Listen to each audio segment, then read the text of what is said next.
Again, my name is Jesse Call, and I'm the AmeriCorps Vista here at the Bonner House for Campus-Wide Community Service. And I just want to share with you some of the experiences that I had and the lessons that I learned while participating in the Student Homeless Challenge project. We got there, and probably the first most surprising thing to me was the lack of information we received during the orientation.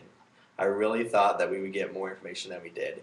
And I don't know why I thought that, and I'm glad that we didn't in retrospect, but I really, for some reason, was just under the impression that we would be given more information than we were given.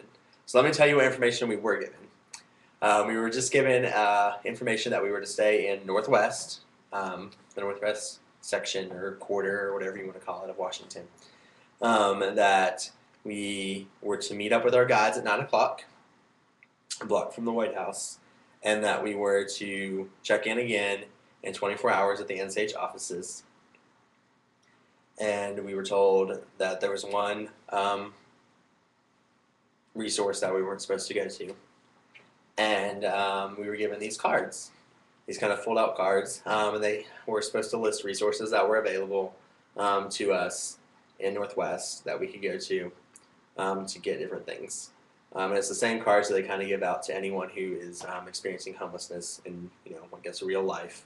And they gave us that and had a little map in it, and it was supposed to be the only information they had. And they warned us that it wasn't always complete and up-to-date information, that those cards had been made a while back. So they give us those. They take all of our things away, our money, our cell phones, everything away. All we have basically is our clothes on our back and a sleeping bag. And we go out, and they tell us that we're not wanted there anymore, send us out on the streets, and there we go. So naturally, at first, we are kind of in groups, clumped together because we're nervous, and we're going out on the streets. And at first, we're just kind of getting used to it.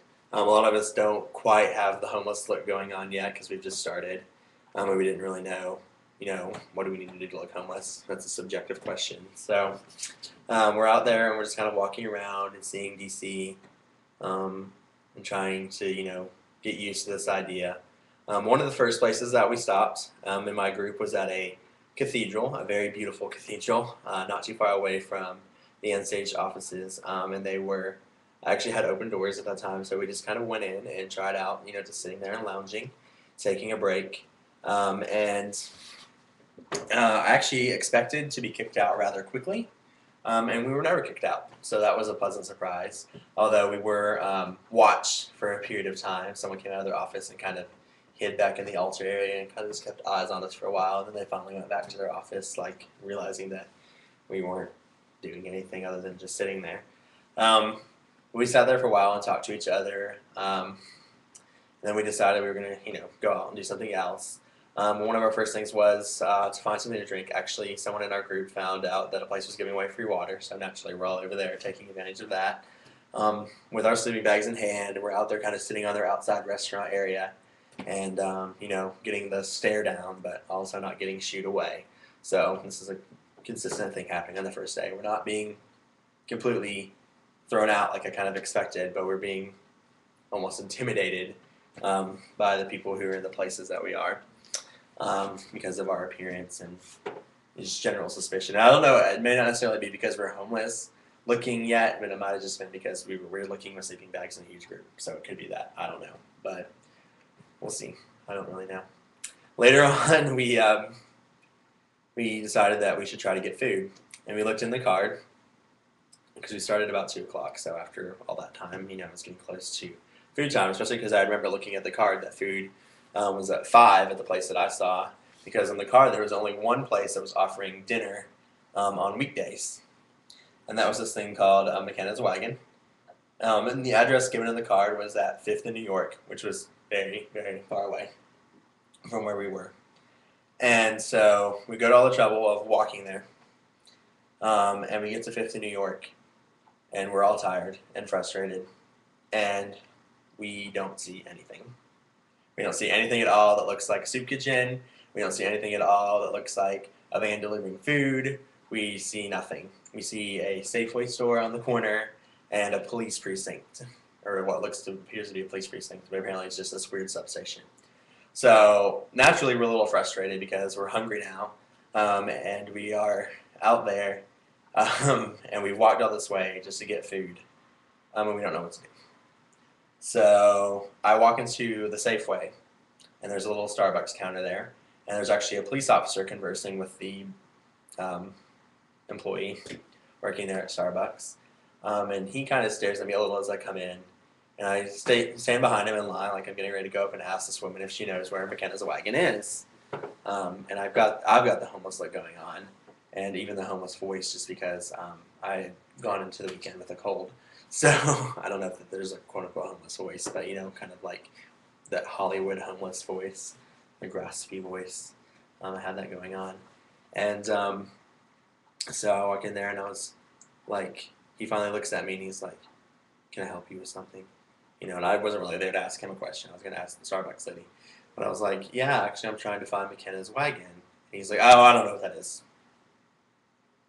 And I'm like, you're a police officer in this neighborhood, and you don't know what McKenna's wagon is my natural reaction. But of course, I don't say anything about that. And that's actually what I do say is I was like, it's supposed to be in New York and 5th. And I get no response for either one of them. And so I finally just like, well, thank you. And I walk out. And I go out and tell the rest of my group that I went in there to try to find out where this place was. And I actually asked the police officer and was unable to figure out where it was. So here we are again, New York and 5th, in a group, hungry, frustrated. And we don't know what to do. So we kind of look around some more. Maybe we missed it. Maybe it was this or that. We're going all the way up the blocks, and we're not really seeing anything. So finally we walk back over to where that police station was, and I'm like, well, maybe somebody else, surely someone in this police station over here is going to know what McKenna's wagon is. So I go over there and find out that it's not really a police station. It's like some special Homeland Security traffic substation or something it has on the door. And I ring a buzzer, and I get no response. And there's a sign that says, the police officers may be in the community and unable to answer your calls, or something like that. I don't remember the exact language. So that's a fail. And we are, again, still not knowing where we are.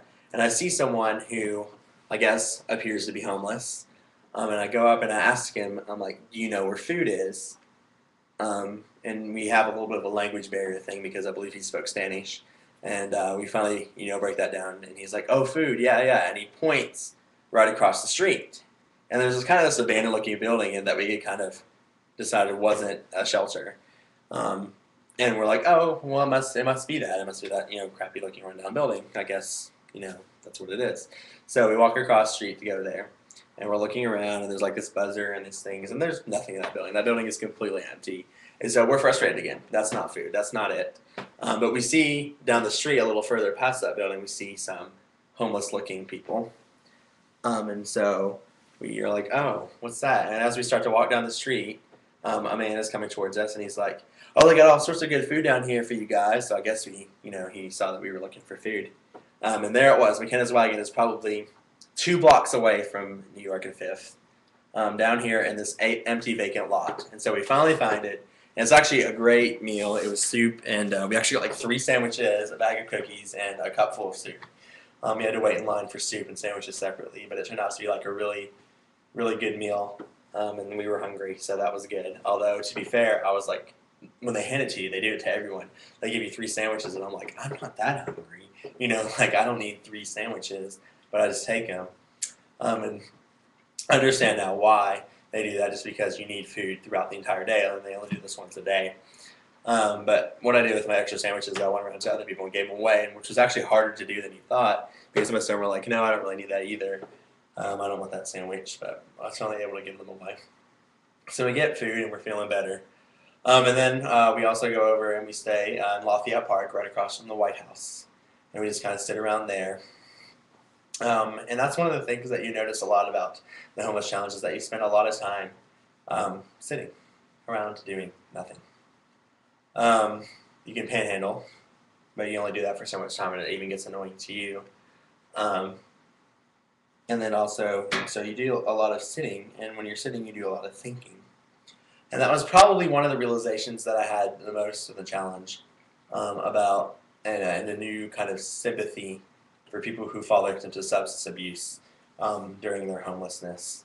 And that's just because I was like, I can't imagine